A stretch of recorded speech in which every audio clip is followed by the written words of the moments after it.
So, of the three varieties of attention that we delineated earlier in the lecture series, namely selective attention, divided attention, and vigilance or sustained attention, we've completed our presentation for selective attention, and now it's time to begin to explore what we mean by divided attention. In divided attention, what we're really referring to is sharing attention between two or more tasks that are performed concurrently. And we typically call that multitasking. Scientific research, however, has consistently shown that we can't really perform multiple tasks at the same time, at exactly the same time.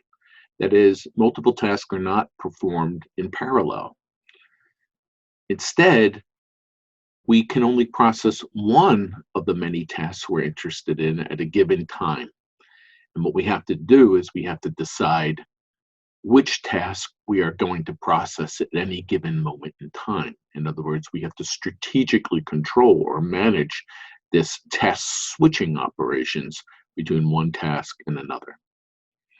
And this is a complex behavior, and it requires not only strategic task switching, but we have to save information about what it is our goals are in each task and what the current status of each task might be. So it requires lots of resources and lots of attention in order to do this, if you will, multitasking or divided attention type of behavior. And goal maintenance and task switching require, as I mentioned, significant amounts of effort and significant amounts of attentional resource. So as a result, performing tasks concurrently, that is juggling multiple tasks, always has some sort of cost. And that cost typically can be measured in terms of the speed of the behavior or in the accuracy of one of the tasks, or perhaps all of the tasks. One of the most common ways we study divided attention and multitasking is using what's called the dual task paradigm. And a special variety or variant of the dual task paradigm is called the subsidiary task procedure. And I want to take a little bit of time talking about the nature of the subsidiary task procedure. In this type of procedure, the observer, the participant, is charged with performing two tasks concurrently. One is named as the primary task and the other the subsidiary task. And the primary task is called the primary task because it's prioritized. That is, if you get yourself in a situation where you can't quite pull off the maintenance of both tasks concurrently, you should neglect the subsidiary task in favor of the primary task. So we can typically ask in these experiments, how demanding can we make the primary task before we use up so much attention that we begin to neglect the subsidiary task, or that is, how hard can the primary task become before we begin to see some sort of decrement on the subsidiary task? And this is often one of the ways we can tease out how much spare attentional capacity that a particular individual might have. And one of the interesting things about this relationship between primary and secondary or subsidiary tasks is that the subsidiary task will almost always begin to degrade before we see a catastrophic failure of the primary task. And that means the dual task paradigm can often be used in real world situations without too much of a burden or threat on the primary task performance. So what I'd like to talk about now in this, if you will, phase of divided attention that we're talking about in this lecture series is I would like to talk about several studies of aging and driving in order to give us a better understanding of what dual task studies of divided attention are all about. And the reason, of course, that I've picked driving as a topical area is, you probably all well know by now, is that's one of the major interests of my laboratory. So we're going to look at four different, if you will, studies that have looked at aging and driving in a dual task situation. Three of those studies come from my lab and my students, and the fourth one comes from a colleague in the Netherlands who found something that I find quite interesting. So I want to spend a bit of time talking about his work. So the first of those studies that we're going to look at has to do with the speed of mental arithmetic while you're performing in a driving simulator. That is, as we make the driving task more difficult, do you slow down on how quickly you can perform mental arithmetic operations? If you do, that shows you that we've begun to eat into your attentional reserve by making the driving task more difficult. In a second study, we're going to look at essentially how people read text displays on the console of the car while they're driving a simulated vehicle. And in many ways, this is related to the task of texting and driving. And by the way, don't do that. One of my studies, one of my students, Sam White, has performed multiple studies in that area. He and many of our colleagues have shown that it is extremely dangerous to text while you drive. Unfortunately, I see people do it all the time. We're then going to consider a study. We're going to leave the driving simulator. We're going to go out onto the real world, and we're going to see what happens to visual search behavior when you're concurrently engaged in a subsidiary task that's making specific types of cognitive demands on the driver. We'll see how that results in age differences in the amount of spare attentional capacity that drivers demonstrate. And then finally, we'll look at that study by my colleague in Europe who reveals the hidden cost of compensation in a dual task study that he performed several years ago. So let's begin by taking a look at some of these studies. The first one I want to talk about is a very, very simple study. It's a modest study that performed by one of my students, Carol Baldwin, as part of her master's thesis. It was done a long time ago, probably one of the first studies I did here when I came to USD. And what it looked at was young and older participants who drove a rudimentary driving simulator. And one of the things we manipulated in this study was how complex the roadway was that you were driving on. And the complexity of the roadway could be quite low. That is, it was a roadway that had a very gradual and predicted sinusoidal path that was easy to drive.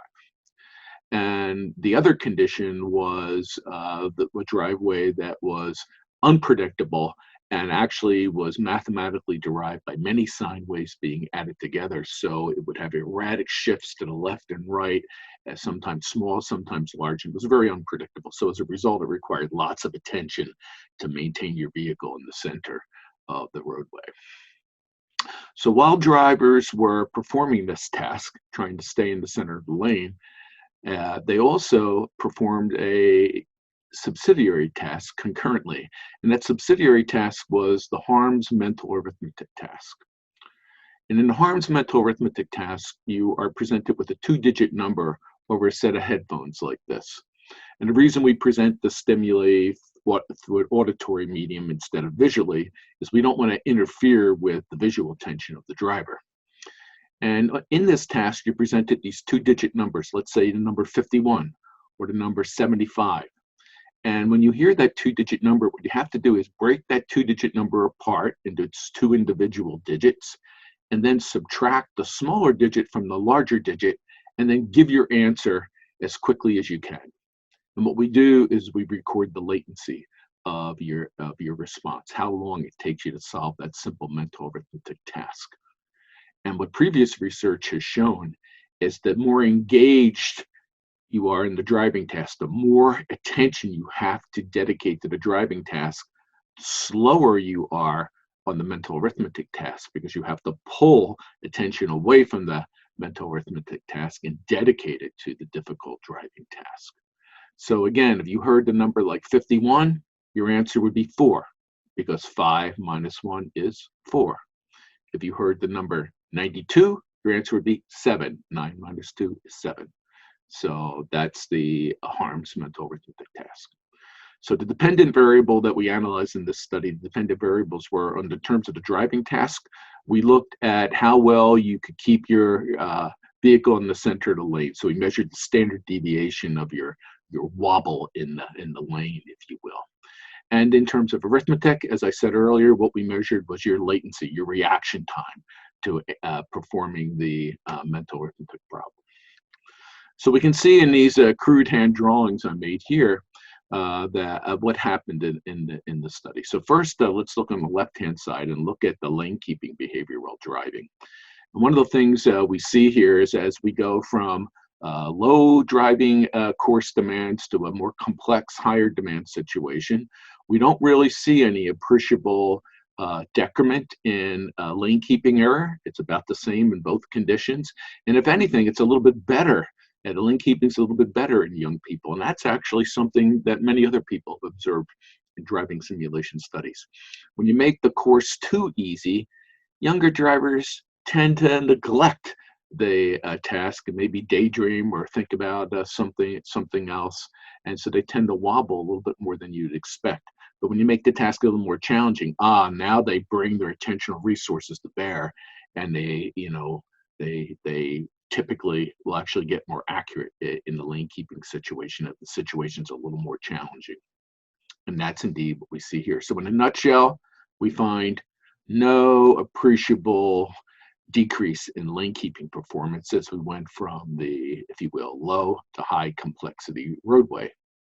However, if we look at the mental arithmetic task, we see something hidden going on in terms of the older drivers. In the case of both the young and the older drivers in the lane keeping tests, as the test became more difficult, it seems as if they had plenty of attention to now, if you will, recruit and apply to the driving situation to keep their lane keeping task on par. However, when you look at the latency of their mental arithmetic, you find that young people had enough attentional capacity to both drive the difficult road and have plenty of spare capacity available to do the mental arithmetic task without slowing down. However, that's not the case at all that we observe in the older participants.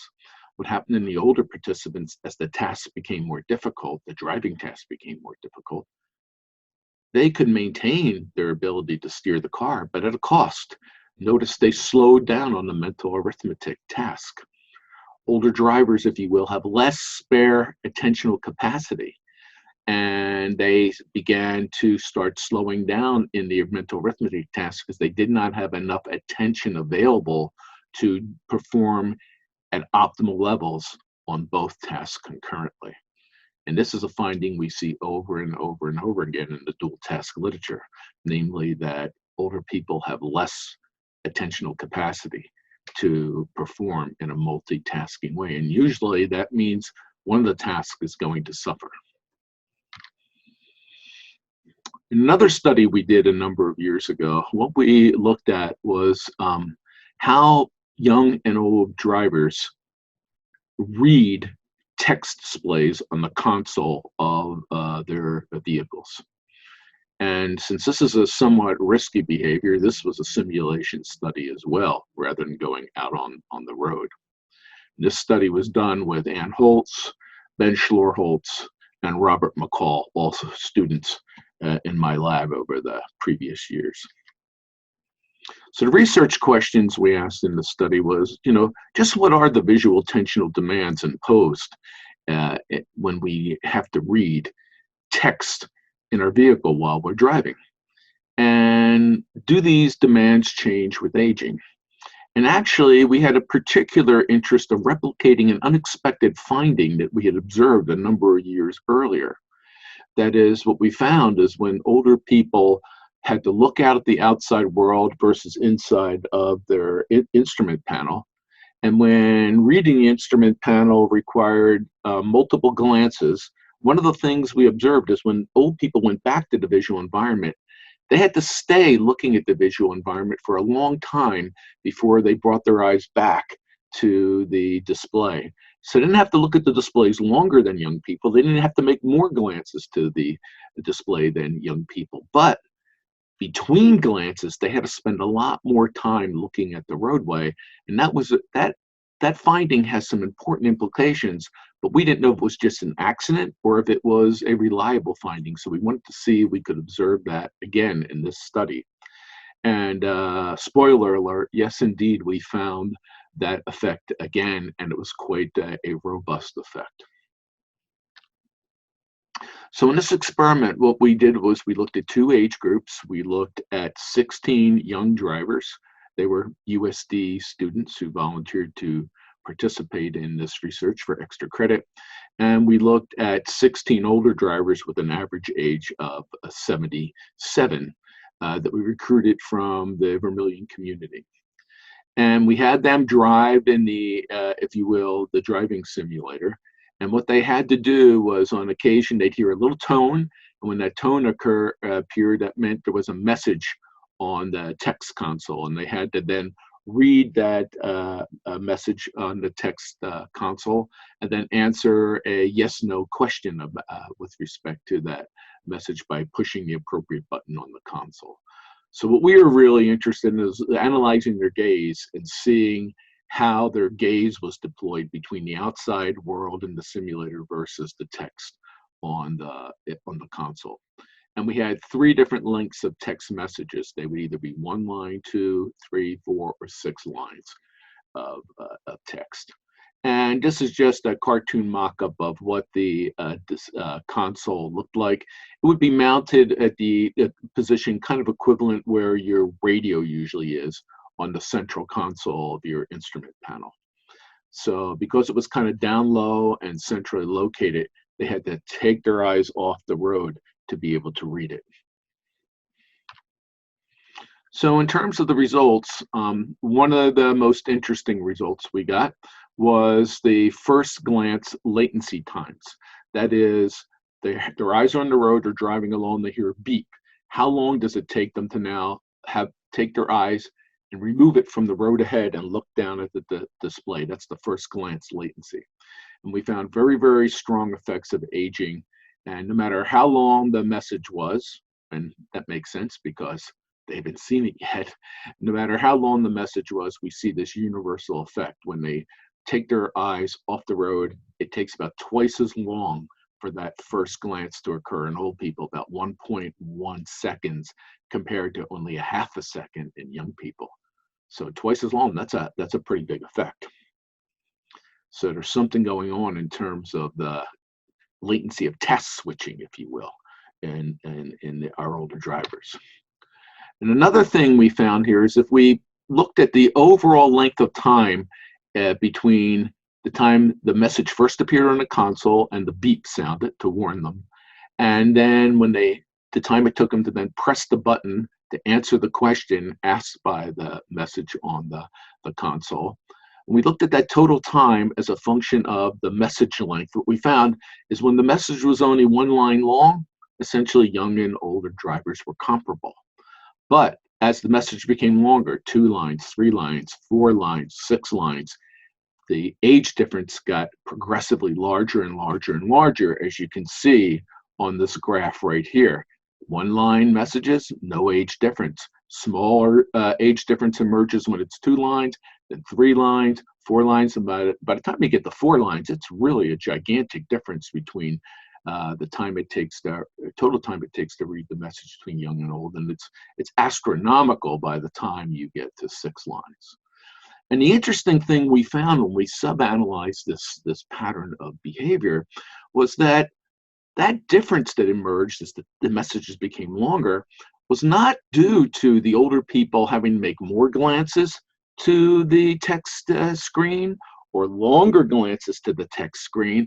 Almost all of that increased time was the time they needed when they got back to the road and how long they had to look at the roadway before they could then subsequently make their second or third or fourth glance to the message as it became longer and longer. So there's something that seems to be happening in terms of either situation awareness and perhaps the ability to disengage attention from the roadway ahead in older drivers that's not occurring in younger drivers. So in the summary of this study, there's a large increase in the overall time needed to read messages as they got longer. And that this time, as I mentioned, this increased overall time was not because they were making more glances or longer glances. Almost all of that increased time was due to the need to have longer eyes on the road time between serial glances. And so, what might that mean? Why might older drivers need longer time glancing at the road between, if you will, eye glances? It might mean that they essentially have problems, essentially ascertaining the current situation awareness of the roadway scene and then updating their goals and status of the task, the primary task of driving, which is a necessary part of the multitasking situation. Perhaps there was even a deficit in attention switching. And in fact, that attention switching's potential problem of disengaging attention from the roadway is something that is apparent with the finding that we talked about in terms of the first glance latency. When that first glance occurs, it was twice as long in older adults than younger adults. So clearly there are some problems managing the multiple goals and the status in working memory in older adults in this particular situation, consistent with some problems with the management of attentional resources. And we'll talk more about working memory in the next topic in this course, which is the topic of memory in general. So there's a third experiment from our laboratory I'd like to discuss in terms of, again, this multitasking type of situation with respect to older drivers.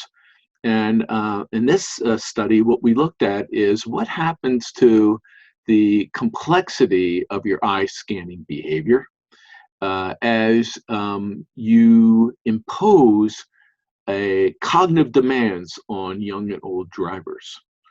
And we have developed a metric called visual entropy that describes this complexity, but I'll break the findings down into a little bit more simpler pattern of results for you as we take a look at the, if you will, the outcome of this study. First, what we have here is our instrumented research vehicle we have in the Aging and Driving Laboratory here at USD. And that vehicle is equipped with very, very accurate GPS localization capability, speed measurement, other sensors, but in particular what it has is a really world-class eye tracking system in it that is used to let us know precisely where people are looking. We know where people are looking, like within about a degree of visual angle as they're driving down the roadway. And we can record this information and analyze it offline after the study is done. So in this experiment, what we did was we had people drive on 10-minute drives going north on University Road here, just north of Vermilion. It's a 2-lane highway posted at 55 miles per hour. Requires kind of a lot of attention to drive the roadway because not only is it a narrow 2-lane road, but it doesn't have safety shoulders on it. And there were 3 driving conditions. There's a baseline condition where you would just be driving and not have to do any of the subsidiary cognitive loading tasks. Or in the 2 other conditions, one of them we had people do a memory task while they were driving. So it sort of made some demands on their working memory. And then in another task, we required them to do a visual spatial task, which is a task that would be much more similar to the driving task than the memory task, and therefore should compete for more attention sharing with the driving task than the memory task. At least that's what our prediction was. And of course, we had two groups. We had a group of young drivers who averaged about age 27, and a group of older drivers who averaged around age 75.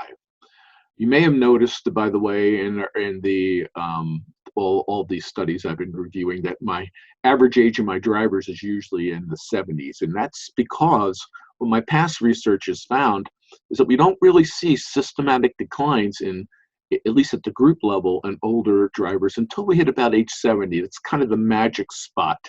You know, drivers below age 70 look pretty much like middle-aged drivers, but something happens at around age 70 on average, where attentional and visual and other types of cognitive capacities related to driving begin to become degraded, and it shows up in driving performance in many, many different guises, if you will. So to go on with this experiment, let's look at that subsidiary cognitive loading task that involved memory. And in that task, it was something called a one-back task. And in a one-back task, we present to you auditorily a sequence of one-digit numbers. Let's say 5, 7, 3, 2. And every time you hear a number, you have to do two things. You have to say yes or no. That's the same number that was presented on the previous trial. And then the other thing you have to do is you have to now save that number, that stimulus, in your memory, so that you can answer the probe when the next digit is presented. And you get a new digit about every 4 seconds. So you're saying yes, no, no, no, yes, in response to whether the digit that's currently being presented is the same or not the same digit that was presented on the previous trial. That's the one-back task. We also have developed and validated over the years a interesting, if you will, subsidiary task that really ties up, really loads the visual spatial resource. And this task we call the clock task. And so in the clock task, what drivers hear is over a headset, is they hear different times of day. They might hear, for example, 10:30, or they might hear, and as the examples I'm showing here, 9:54. What they have to do when they hear this digital time, let's say, for example, in 10:30 here, they have to imagine that time on the hands of an analog clock. So now they visualize in their mind's eye the hands on the analog clock, and then they have to answer the following question. Is the smallest angle formed by the hands of the clock? So here's the smallest angle in this. There's a large angle here for 10:30, and here's a smaller angle. They have to answer the question, is the smaller angle less than or greater than, more or less than 90 degrees? And in this case, the answer would be more than 90 degrees. However, if the probe time that was given to them over the headset was 9:54, when they visualize that in their mind's eye, they'd say, the smaller of the two angles formed by the hands of the clock they're less than 90 degrees. So they're hearing these clock times. It's actually a very engaging task. It takes a lot of visual resources and spatial resources as well.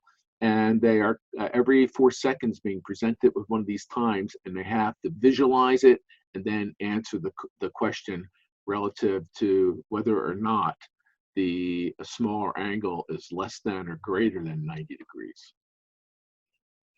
So what we can do at this point, before we take a look at the results, is let's take a look at a video that shows a typical participant performing the clock task while they're driving north on University Avenue, and while we're monitoring their eye gaze using our sophisticated in-vehicle eye tracker.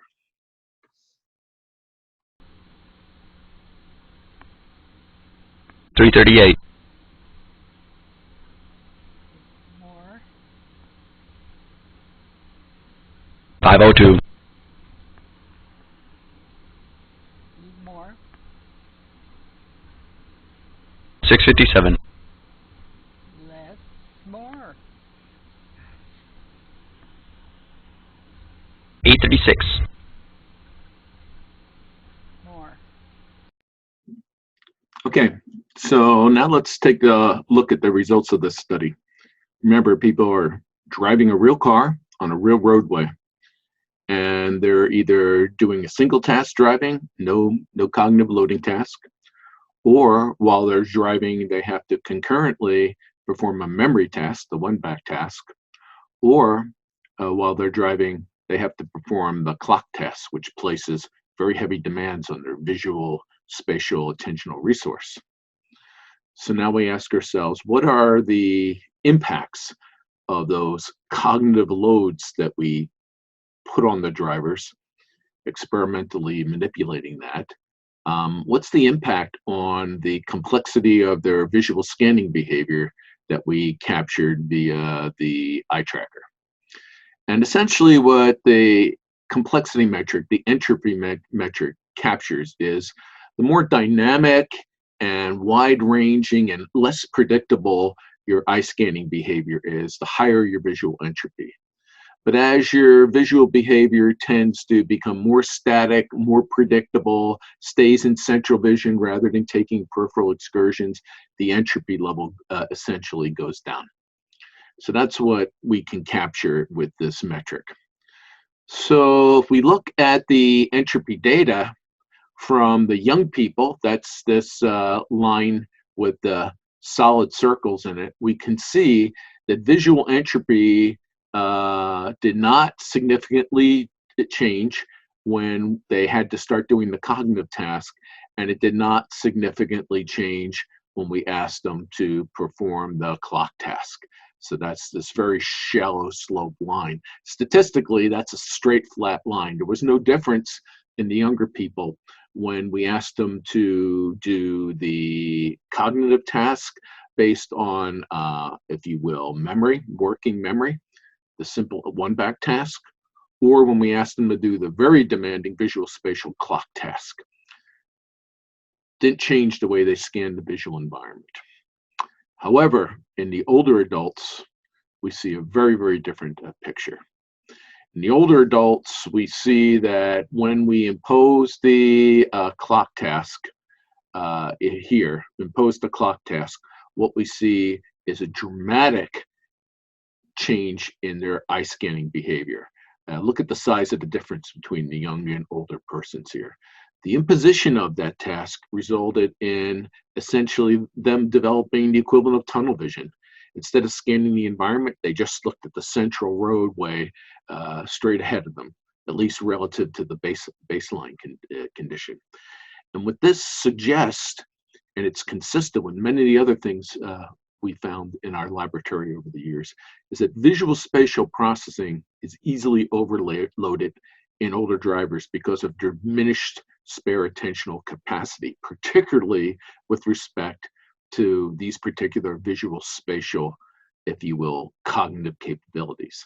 This is one of the reasons we believe that older persons are so overrepresented in intersection accidents, particularly those that involve left turns, because they're being overloaded in terms of their visual spatial attention, and often they're hit by vehicles that they never saw coming because of that diminished visual spatial attentional resource.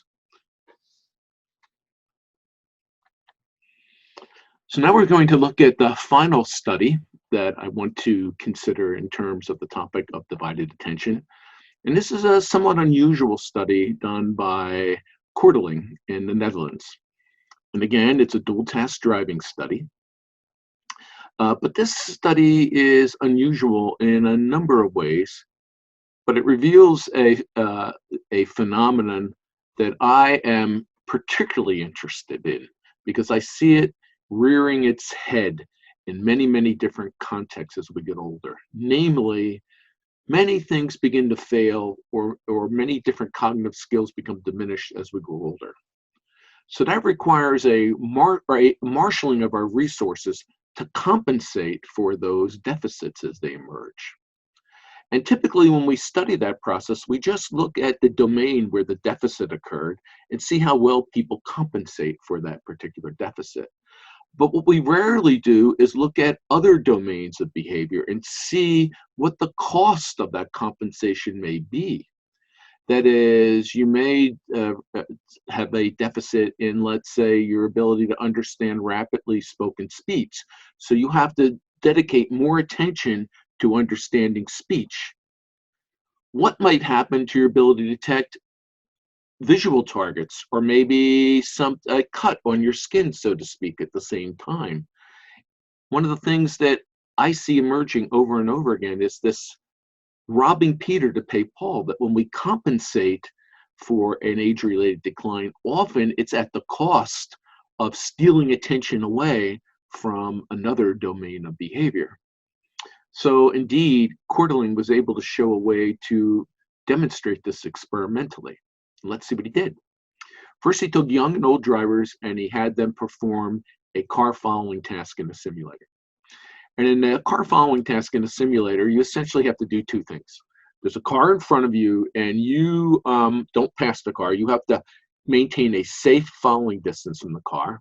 And the car unpredictably speeds up and slows down, and you have to speed up and slow down to keep your distance kind of constant while you're following the vehicle. And so your task is to maintain kind of a relatively constant following distance while at the same time staying in the lane and steering properly. And you can see on the slide in front of you, there's two sort of measurements that would be made in this type of task. One is what we call lateral variability. That is a task that measures how well you stay in the center of the lane, or your lane keeping capability, versus longitudinal variability. That is, how much does the following distance from the vehicle in front of you wobble back and forth? How constant does that stay? Or conversely, how variable is it? And that's essentially the longitudinal component. So we measure the lateral component, lane keeping, the longitudinal component of behavior, the car following accuracy. And so essentially, Courteling had his young and old drivers in phase one of his experiment get used to the simulator, get skilled on it, and then measured their car following longitudinal variability and their lateral variability. They're very comparable between the age groups, little or no difference. In the second phase of the study, he did something very interesting. He changed his driving simulator so that now there was a reversal in the accelerator function of the accelerator pedal. When you stepped on the gas, you slowed down. When you let up on the gas, you sped up. And so now he wanted to observe how older drivers and younger drivers would compensate for that little monkey wrench that he threw into the works. And he found something remarkably interesting. And that is, after a short period of time, both the young people and the older people demonstrated that they could return to their baseline car following performance. That is, longitudinal variability. After just a short period of time, they could compensate for. They could maintain a nice constant following distance from the vehicle in front of them, despite the fact that they had to compensate for the reversal in the accelerator. So he saw that same thing in young and older drivers, but then he observed the hidden cost of compensation only in the older group. Whereas in the young group, their lateral steering capability was just as good in the reversal condition than in the baseline condition.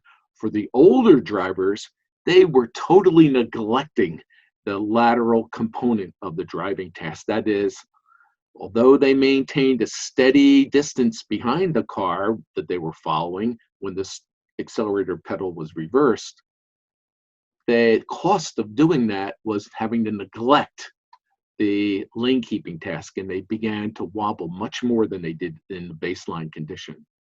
So although the older drivers successfully compensated for the accelerator reversal, the attentional effort needed to do that was so great that they had to neglect the subtask of lane keeping.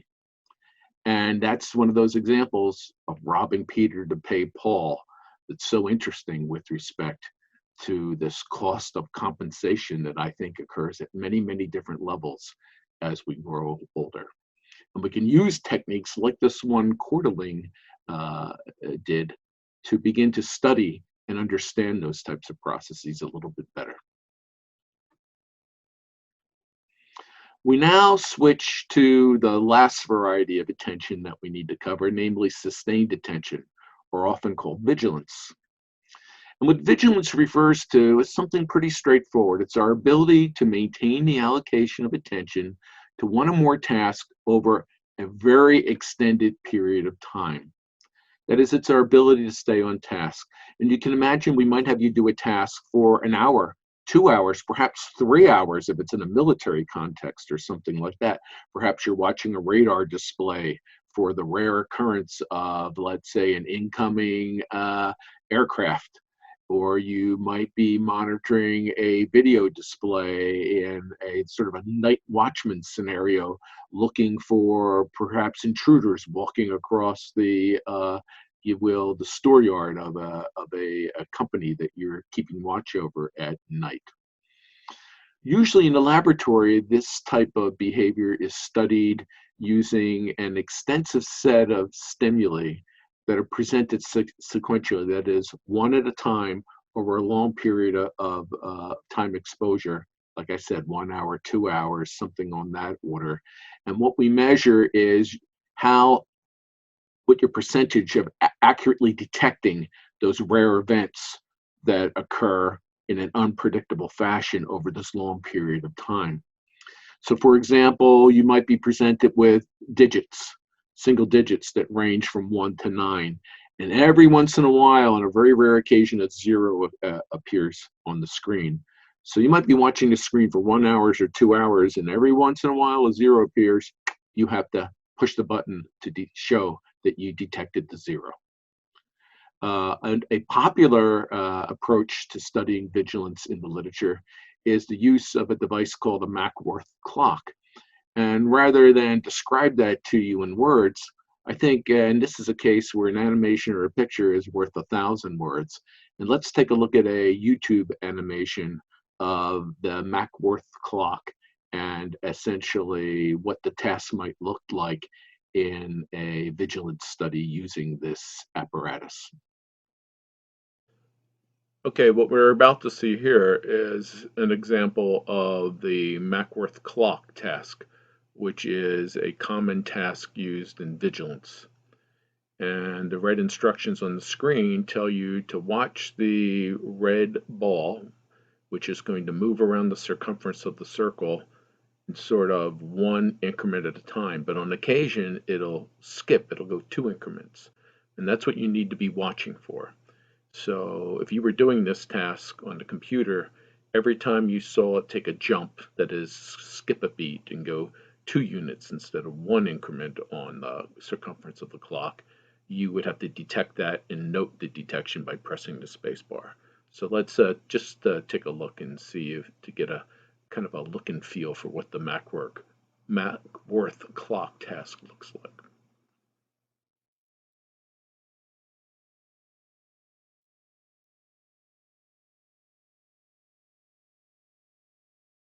Nope, you saw it skip there, right?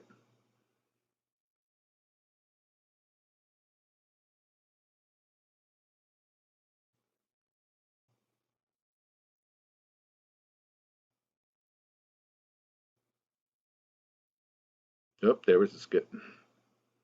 So you can imagine looking at this display for tens of minutes, maybe an hour, and we could measure what your vigilance was like, your ability to stay on task, and how that ability to stay on task declined as the minutes went by. All right, now that we have a better idea of the different types of procedures that are used to study vigilance, let's talk about the typical type of findings we might observe. We're likely to see that during the first 10-15 minutes on the task, that participants would rarely miss one of the target events, even though they don't occur very often. However, as you begin to spend an excessive amount of time on task, your attention begins to wane. It begins to drift off task, if you will. And we begin to see the emergence of what we call the vigilance decrement. Namely, after an extended period of time, we begin to see people miss some of the rare target events that are presented to them. And the longer they spend on task, the greater the number of critical events that they miss. And again, this is described as the vigilance decrement. Scientific studies of older adults have revealed little or no age difference in either the magnitude or the slope of the vigilance decrement. That is, older people on average don't miss any more of the targets than their young counterparts do. And the time course of the vigilance decrement follows the sort of same slope in old people as in young people. So if you were to look at the data, the vigilance data from a person, you would have very, very great difficulty trying to predict whether it was coming from a young person or from an old person because they have comparable performance. And this means that older people are well suited to tasks that require deploying your attention in a manner that's protracted over a long period of time. This is probably why many semi-retired people do well in positions like night watchman and that type of situation. So essentially, we have concluded that sustained attention is very resistant to the effects of aging. And the only time we really see a problem is when we present the stimuli too fast, but that's not because of a problem in attention, it's because of a problem of slowing, general slowing in information processing. Or in some situations where there's uncertainty, spatial uncertainty as to where to look for the target, we might be able to begin to see some age problems there. Or when the stimuli are degraded in such a fashion, for example, visual stimuli are so small, they approach the acuity limit of older persons, or if a tone is so low in volume that it approaches the sensitivity, the sensory sensitivity limit of the older person, we might begin to see problems there. But those are sensory perceptual problems, not attentional problems. So with this quick summary of the vigilance findings, we end our lecture series on aging and attention.